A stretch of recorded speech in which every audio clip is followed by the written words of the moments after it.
Hello, friends. It is Sly Paladin.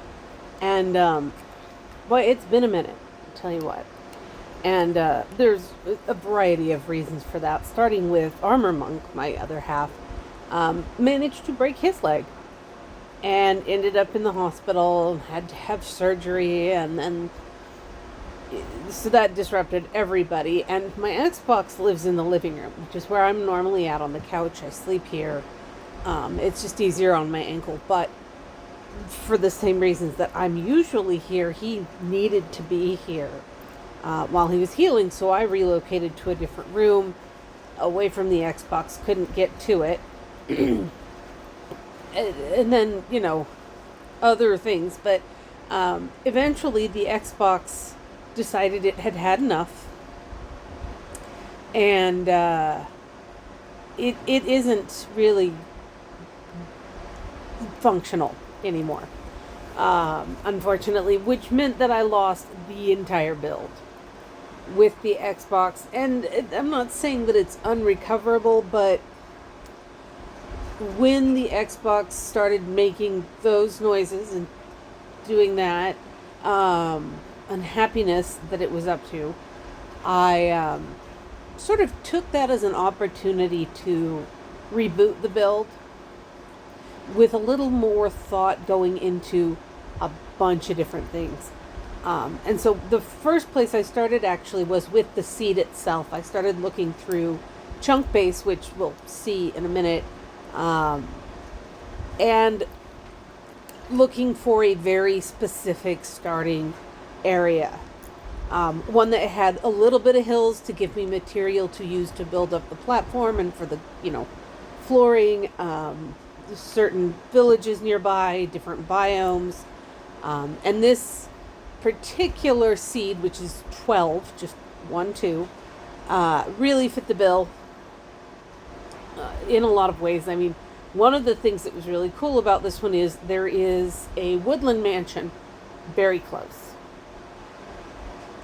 And I am currently in peaceful mode. As you probably are aware, we are building a scale model of China's Forbidden City in survival mode.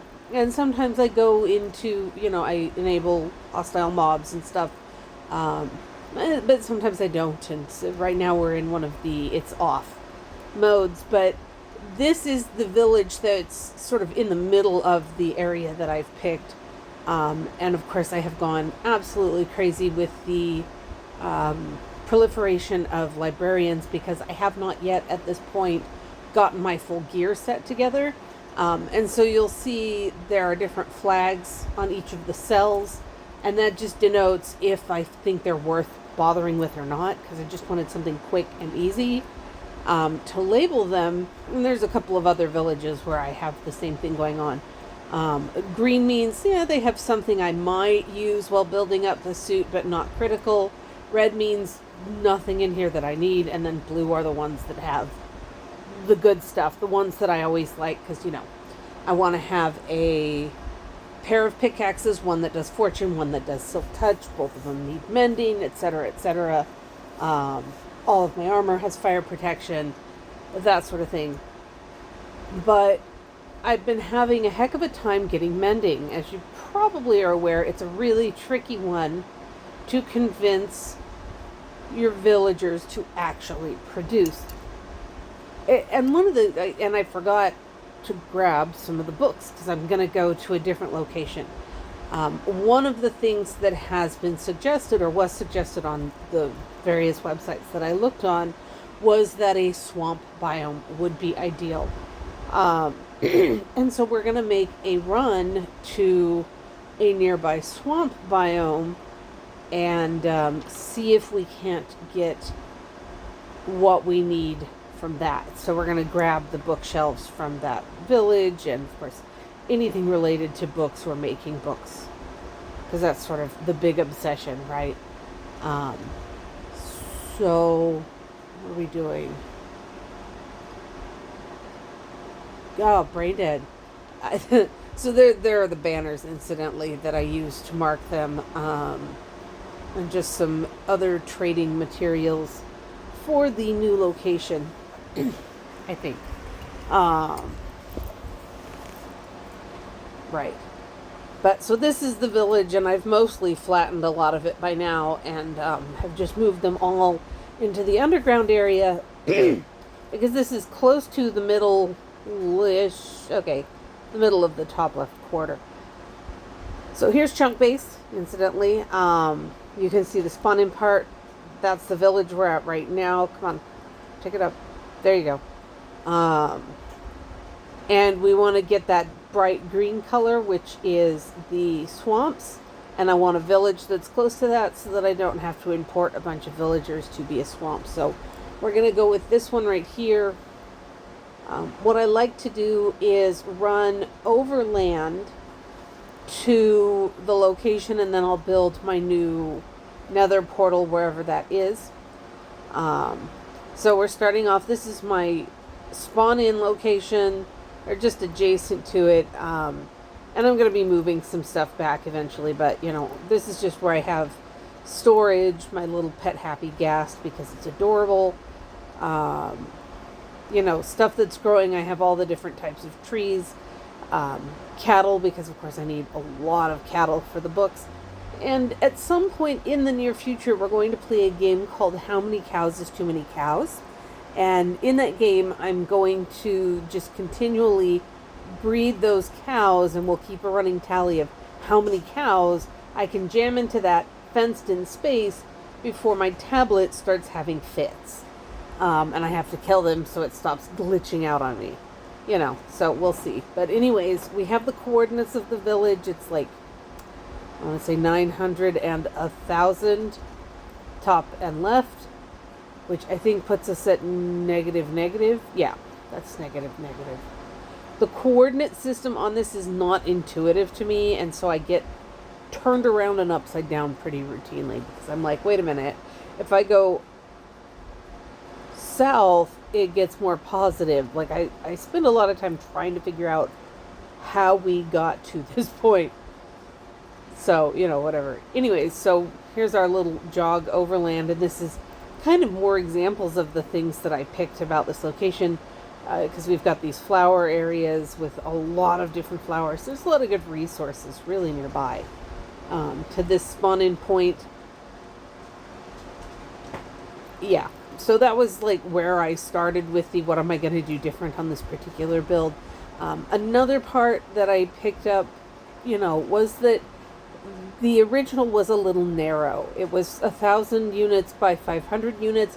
And this one's going to remain at 1,000 units, but we're going to go by 750 because everything felt really squished, you know, along that axis in the previous build. And I think this is going to be a little bit more accurate. I've also done, excuse me, more looking at the actual physical dimensions of the city, and am a little bit more copacetic with those numbers. I've got this set up too in this particular location so that there's a fairly decent buffer around the new city's boundaries. And I've put a lot more thought into things like the moat around the outside of the city and the river, the whole thing associated with that. So this newer build, I have a little bit more space to work with that, because I don't have to take down the massive mountain and sand hills of the other one. This is more about building up the platform, which is easier in a lot of regards. Certainly easier on my gear, which is nice. All right, so here you can see that's our swamp trees, very characteristic oak trees with that very flat top.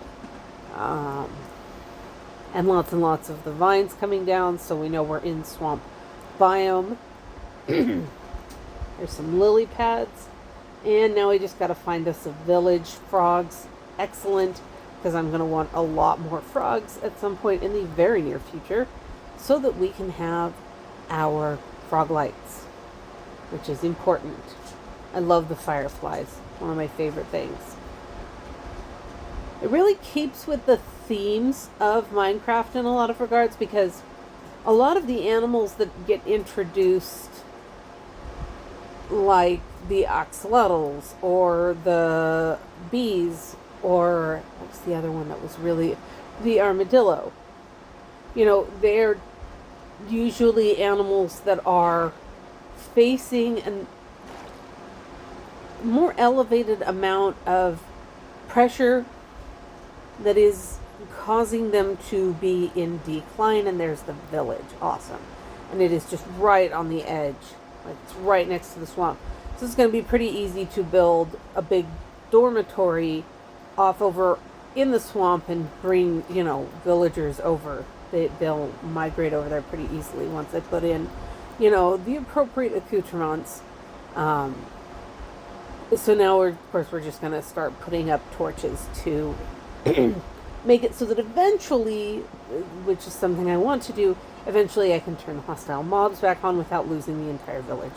Because I prefer to do with them, and I've got this whole head cannon. Totally forgot what I was talking about prior to that, so, you know, onwards.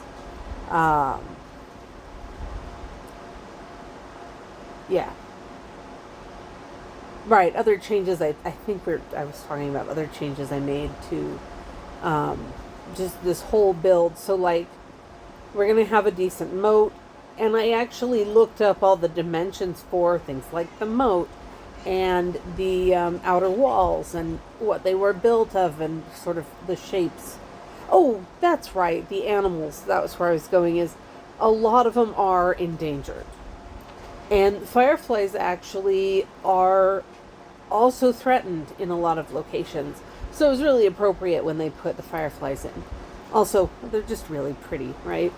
I love anything that gives you like sparkly, drifty, floaty things in the air. So the cherry trees, the flowers that go on the ceilings. That's May May. If you hear a kitty, she is having smashy time. She's in heat. And she sounds just like her mother when she's in heat. It's so funny. They're all very funny when they're heaty. And, you know, I wish I could get them spayed, but there are no boys.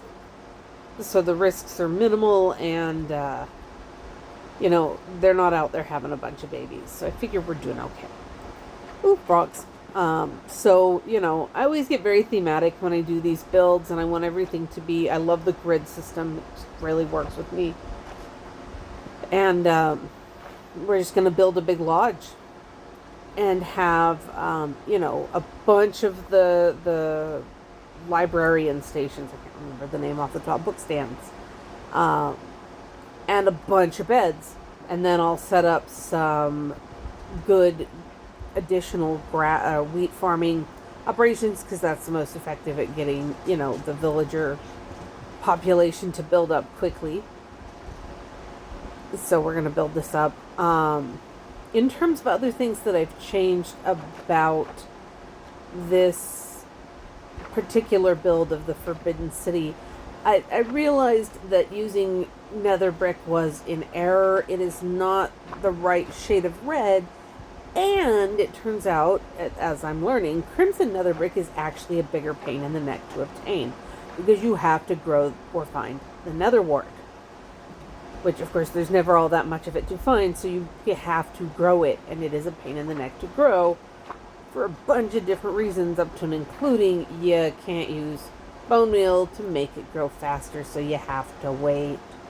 Then of course there's the whole thing where you have to go across the soul sand, and if you have soul strider, you can move at a reasonable pace instead of slowing down. But if you have soul strider, that puts wear on your boots every time you go across the soul sand. So you can, and I have done this on several occasions, accidentally break your boots, even if they have mending on them.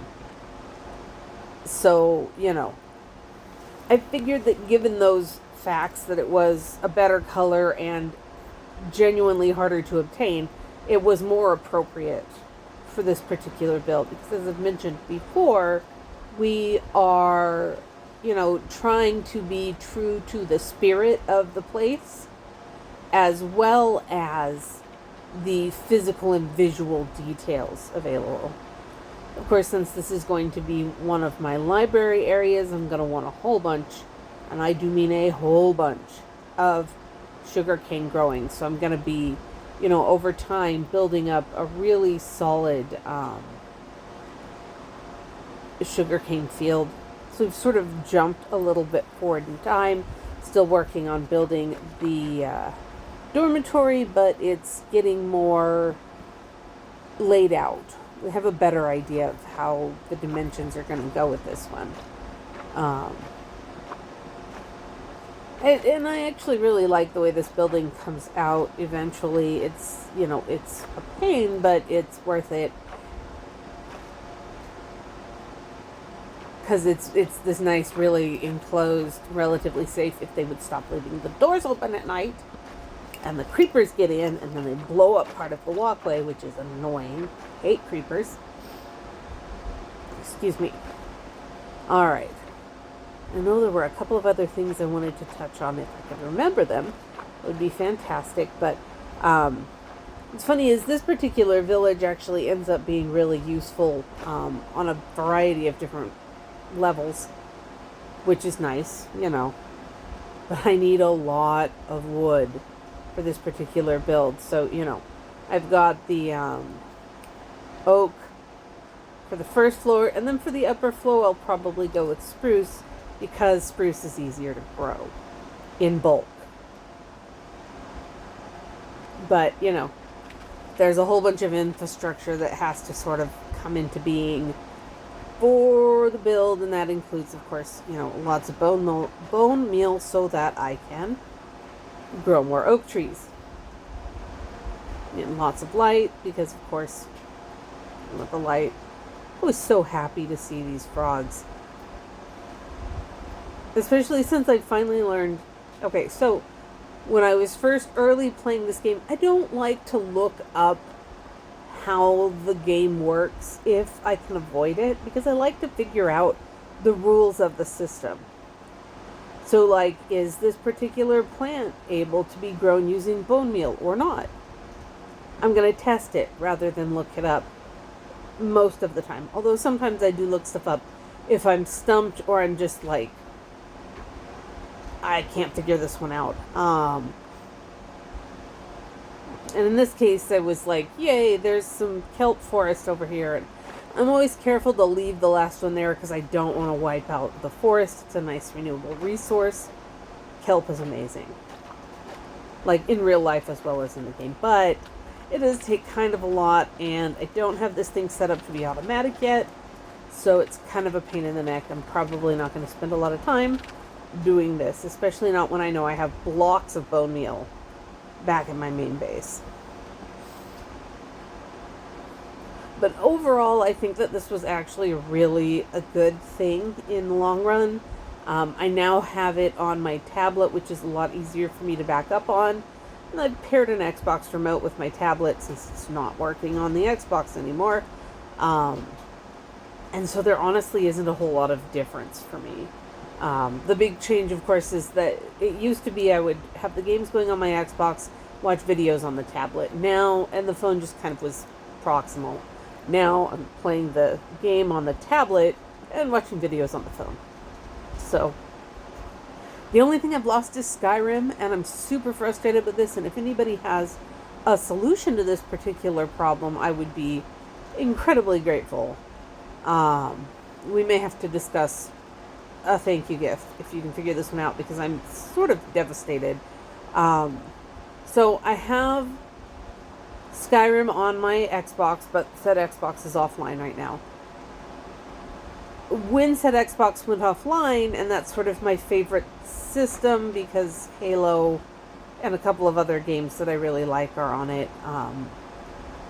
No, you know why I picked the Xbox over the PlayStation though? Besides the Halo games, that actually was later, I picked the Xbox over the PlayStation because its games were typically, at least at the time, about $10 cheaper for the same title. So at this juncture, by the way, I've decided I'm going to go back to my base to get some bone meals and or oak, because I'm pretty sure I have some hanging around back there. And I've decided I'm going to put my nether portal, because I hate having villagers wander into the nether, I'm very particular about where I put my nether portal. They cannot climb up ladders or vines on purpose. Sometimes they end up doing it, but mostly it seems more like it's animals than villagers that end up randomly at the top of trees that have vines on them. But as a rule, the villagers won't end up going through my portal. Not a lot of other mobs spawn up on top of these mushrooms, so I can keep undesired elements from, doing that. And so here I'm going to go ahead and set up my portal. I used 12 obsidian. I had a pile of them, obviously, in this. I love the bundles. You really only need 12 because it's 3 on each side. And the corners don't actually have to be obsidian. They can be, in this case, sand. As long as you have the 3 on each side. So it saves you a little bit of headache, So I'll always embed it into the ground because it's easier to come out. And at this juncture, I realize I don't have flint and steel, which seems silly and should be easily remedied. I forgot to take into account the fact that I'm in a swamp. And as you'll see in a second, that actually becomes kind of important. So right now I'm like, wait a minute. Do I have any flint? Crap, I don't think I have any flint. That's not going to help. But actually this one will help. And then I started going out into the swamp. And I go, no, that's clay. Sand. Because this is the boundary. And I didn't think to go out of the swamp until later because I'm like, wait, clay, sand, just go that way. Paladin, go that way. No, not going to do it. I'm going to turn around and go back into the swamp. So that comes back around to figuring out the rules, right? By doing this, I realized that any place in a swamp that would have gravel instead has clay. And that's got to be part of the code of the swamps. I don't know if it is or not, but sure does seem like that, which is kind of funny to me. I'm very babbly tonight, you can tell, right? Silliness. But, I'm running around going, where's the gravel? Where's the gravel? Ooh, and if I had more than 3 living brain cells, I might have gone offshore here and found gravel. But instead, turned back into the swamp and found clay, which might be helpful at some juncture but isn't right now. So it, again, instead of the smart thing and going off over into the ocean where I know there is gravel, I decide I'm going to go underground. I don't actually regret the choice though, because it ended up working out better going down into the ground. And all of this, of course, and then I was like, ooh, gravel. That's exactly what I was looking for. Go team. So now I have flint. And I can deal with that, but I got kind of distracted by the fact that there was a lot of other stuff I wanted here in this, stairwell to go down. I do come back, obviously, because now I have some coal, and that was something else I was running low on. And then I have the cobblestone, which is kind of one of my favorite building materials because it's easy to get a hold of but very durable. And now we're going to keep going down. I always keep the igneous rocks such as granite, diorite, andesite, and basalt. Actually, there isn't really a gabbro, but I think of blackstone as the gabbro. So I keep all of those separate, either for building or for trading, since, andesite, diorite, and granite are all stones that the stoneworkers will trade for. So, but anyways. And of course, copper is great because I really prefer to do copper for roofs a lot of times. It's very versatile in the arrangements that can be done in terms of slabs, stairs, blocks. You get a lot of bang for your buck out of copper as a rule. A single block of copper will give you 4 stairs So, you know, you get a lot out of that, especially if you wax it before you cut it and then the wax continues on. All right. So now I have that. I can go into the nether. And kind of the best and most annoying place for my nether portal to come in, as long as the hostile mobs are off, it's super easy. But, like, moving around on soul sand is the bane of my existence. I hate it. So I'm going to go ahead and dig down to 12, which is my sort of my target area in the nether. But this is a floating island, so I'm going to have to go across a little bit. However, I can now put down this netherrack here, which is a lot easier to walk on. And before I turn on my hostile mobs, obviously, I want to enclose my portal so that it's safe. And then I have all these defaults anytime I start a new world where I have specific coordinates that I sort of target. And this was great because of all of the bone meal. And it wasn't enough. It's never enough. But it's a good, you know, it got things moving really quickly, which was very handy. When I start a new world, and at this point I was like, oh, well, I have plenty of bone meal now, so let's go make with the trees. Very helpful, having the bone meal for the trees. So many oak trees. And a lot of spruce, but, you know, the spruce is a little bit easier. I know there's a jump coming up, so. Temporal jump. Anyways, so when I start a new world, every time I start a new world, it gets a little bit more refined. So like this time, I've been very deliberate. I've gone to specific coordinates within the Forbidden City map and gone down to -51, which is the deep dark.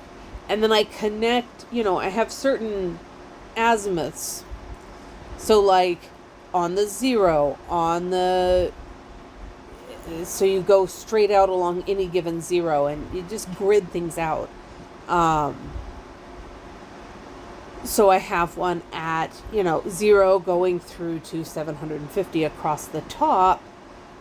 And I'm putting these rail lines in specifically around the city. And then, like, on the surface, I also have associated rail lines. In the nether, I make sure that I have lines running at 50 and at 12. Because 12 is where I find the most ancient debris. I've already used up a bunch of it. And, of course, there's a ton of these saplings that drop. So, of course, I'm not going to waste the bone meal. Oh, so many torches for this. But, like, it's also super satisfying when you have a design and it comes together. That's nice. You know, and as time goes on with the whole nether... Okay, so what I just did, and this is very silly of me, is I used to play with Lincoln Logs all the time when I was a kiddo, right?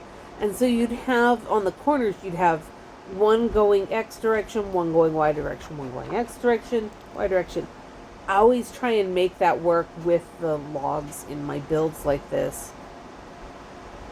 That underground area is actually pretty awesome. I don't know if I ever filmed it, but, you know, wandering around this particular village, going to make sure it's well lit, look for copper, because the roof. Eventually I got to do the whole bees thing. Fortune with copper is kind of wild sometimes. And the nether quartz and the little gold nuggets in the nether, it kind of can get a little bit wild.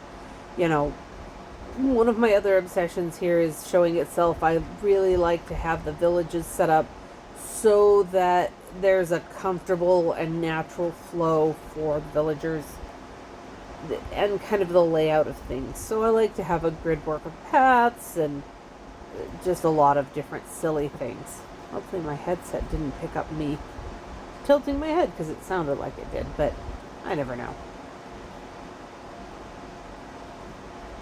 Horsies! I'm really obsessed with horses in this, which is fair because, you know, horses were a very big deal during that time period, pretty much everywhere.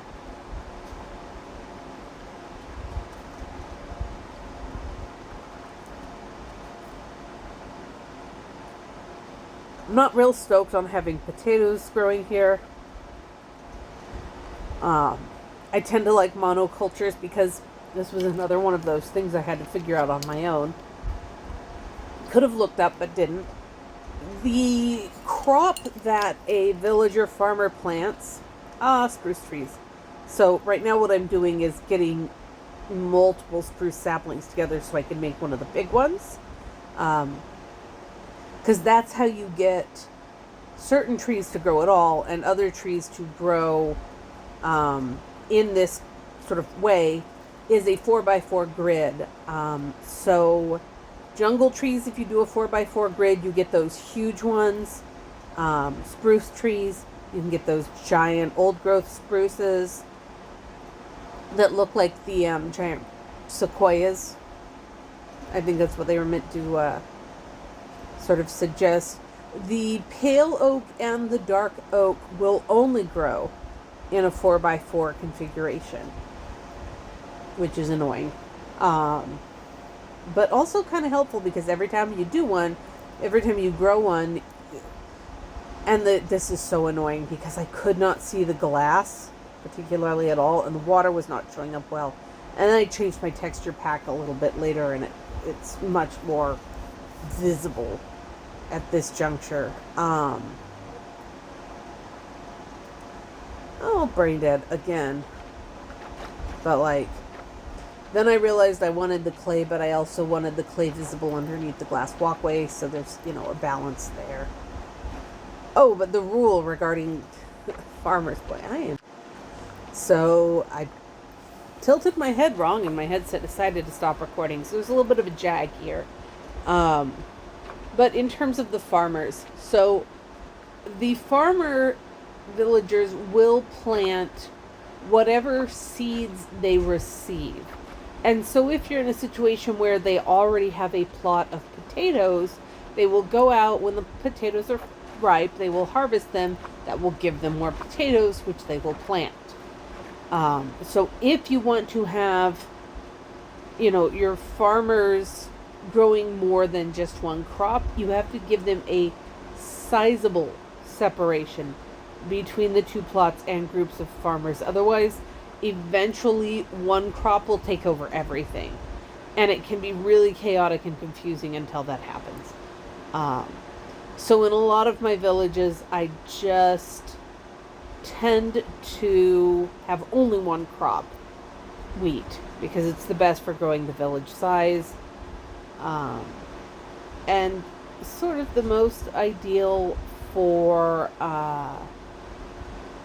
generating more bone meal because of all the seeds, especially if you have a fortune hoe, which at this juncture I do not. I don't think I do. I haven't gotten to that point yet, but I will go explore some ancient cities eventually. I sort of have an order of operations when I am enchanting gear, and the first things are fortune pickaxe, silk touch pickaxe, because those will get me a lot of things that I can then later get with other silk touch or fortune items. Oh, and this spot has quite a few turtles, which I'm rather partial to. It's very nice. And of course, I'm encouraging as many fireflies as possible because I love it when it just fills the air. I just think it's so pretty. Alright, so we're coming up on the end of this one. I think I've covered everything. We're having a restart, but I'm trying to take it as a positive thing.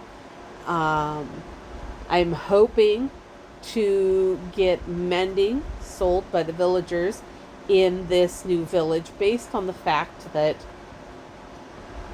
there's my spruce tree, by the way. And this is how I always harvest these very, very tall double side, things, is I'll sort of carve a spiral stairwell as I go up to the top and then cut that all out at the bottom. And eventually, all of that's going to go away on its own.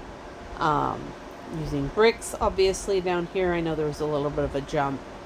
Yeah, so reset, trying to see it as a positive, trying to convince the villagers, the librarians, to give me mending. Oh my gosh. And have read at some point that doing all of this nonsense in a swamp biome will produce a mending villager. So I am building up the bunkhouse for my swamp biome librarians, and we're going to find out in a positive way in our next little adventure if that works. And even if it doesn't, well, we have a pretty snifty little building going on here. The next village we actually start to explore, though, is really great because it has so many good features and a lush cavern underneath it. And it's in a desert biome really close to a desert temple. And it's on the very far bottom corner of our Forbidden City build. So it's one of the anchor corners. I'm going to do my caravanserai back there, like I had just started doing in the previous iteration of this. And now, it's just the chaos times of I want specific building materials because I like my patterns.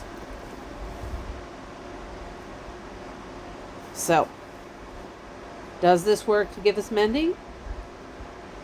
We will find out in our next installment of the Forbidden City Minecraft build in survival mode with the Sly Paladin of the Nine. So, thanks for hanging with me.